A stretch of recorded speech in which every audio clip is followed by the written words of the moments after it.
I really strongly believe that social media is the next great addiction. Smoking, alcohol, gambling, social media is right up there. Because you get the same response. You get the same dopamine responses when you're liking things, sharing things, whatever people are liking and commenting. But the more important thing to me is it's the same answer when you ask someone like, hey, can you quit Facebook for a week? And you're like, of course I can. I just don't want to. That's the same answer for alcohol, smoking, like all these things. It's the exact same responses. Let me ask you a serious question. When's the last time that you checked your phone?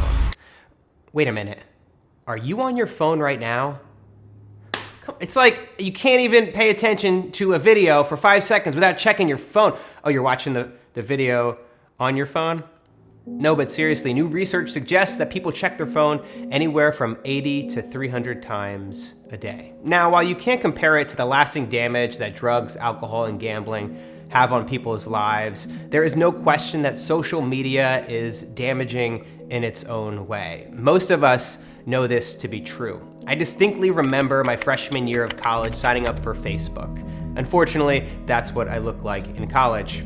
And I remember seeing that shiny red notification at the top corner of the screen. It didn't fully sink in right away, but the more I used it, the more I realized I had become dependent on that tiny red dot in the corner of the screen. If I opened up Facebook and there was no notification, I would feverishly click refresh until someone generously saved me with a like.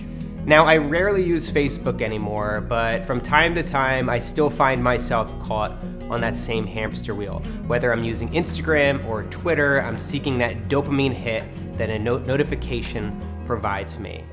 Most of us probably are in a similar situation, especially if you're one of the people that checks your phone upwards of 300 times a day. Yet, we do nothing about it until today. I have a challenge for you. For the next 30 days, I want you to quit social media with me. But Matt, I run my business on social media. But Matt, my grandma would get upset if I don't like her comment or post. You will likely come up with every excuse in the world. Our brains are very clever at manipulating ourselves into thinking that we need these things. Because the truth is, without it, we're gonna get very, very uncomfortable. But let's look at some of the benefits you might experience by going on a 30-day social media detox. You'll compare yourself to others less often. Comparison takes its toll on our well-being more than anything else. If you get a promotion or a raise, you feel really good about that new stack of money you just got. But if your neighbor, you find out, gets a promotion or a raise even higher than you, all of a sudden you feel like shit. All of a sudden, that raise doesn't mean anything. The modern day keeping up with the Joneses doesn't happen in real life anymore. You're not necessarily looking over the fence to see what your actual neighbor has. It's much worse. You're going online on Instagram and seeing the best versions of everybody else and comparing yourself to them. One of the benefits you'll experience if you go on a social media detox is that you will get more time. More time to invest in your business, more time to invest in hobbies, to read a goddamn book. I feel like an old timer. Like back in my day, we used to read books. Without social media to distract you, you'll have a whole lot more time to bring in positive experiences to your life rather than draining your battery and draining your brain. And another benefit you'll experience is that you will get focused. Without the 300 interruptions throughout the day, you'll be able to gain greater clarity and really create a vision for your life. I would pull up at a red light the first couple of days, and I would grab at my phone, swipe it open without looking, click where Facebook was, and it wasn't there anymore. And so like I would tap like 3 times just instinctually, and then I would look down and be like, oh, like I felt gross. Like I felt almost like, what is going on? And you realize when you remove those things, like, holy crap, that's instinctual. You know, like my hand knows where it is without even thinking. It's a involuntary movement. Now, if you are with me, if you are here for the next 30 days to commit to this social media detox, the next steps are incredibly simple, but they will be very challenging. Delete all social media apps from your phone. Don't just hide them away in a corner. I do this sometimes.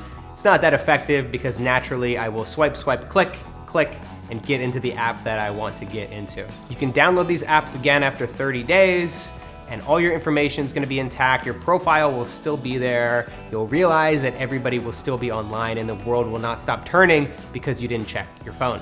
Next, log out of all social media accounts on your computer. Make sure that those passwords aren't quickly saved so you can log in instantly. You can use a Chrome extension like Stay Focused to keep you blocked out of these websites completely. The idea is that you want to add as much friction as possible, so then even if you go through one or two of these hurdles, you might be able to step back, regain consciousness, and realize, oh wait, I shouldn't be checking social media right now. If your business is dependent upon social media, then you can use an app like Buffer. I use Buffer all the time, even when I'm not doing a social media detox, because it allows me to schedule, it allows me to post things and push them to Twitter or Instagram without having to worry about going to these apps separately or having to think of fresh new content every day. I cannot believe I just said fresh new content. God damn it.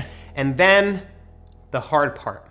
You have to sit with yourself and figure out what the hell you're gonna do with your day. You're gonna have to figure out how to keep yourself preoccupied with something more productive other than social media. Now, if you're having some doubts, if you feel like you're on the fence, like, I don't know if I really want to do this, try to picture yourself in the future. After 30 days, how much more productive do you think you could be over the next 30 days if you didn't have the distraction of social media or these apps on your phone? What can you accomplish? How much more clarity and focus will you have? It is the most clarity of thought during those times. It's like everything recalibrates for me. I get this whole refreshed creativity. It's like I was talking about recharging those batteries. Like I'm itching to get back to stuff by the end of 30 days, but I'm also really excited because it's like I've taken control of these platforms.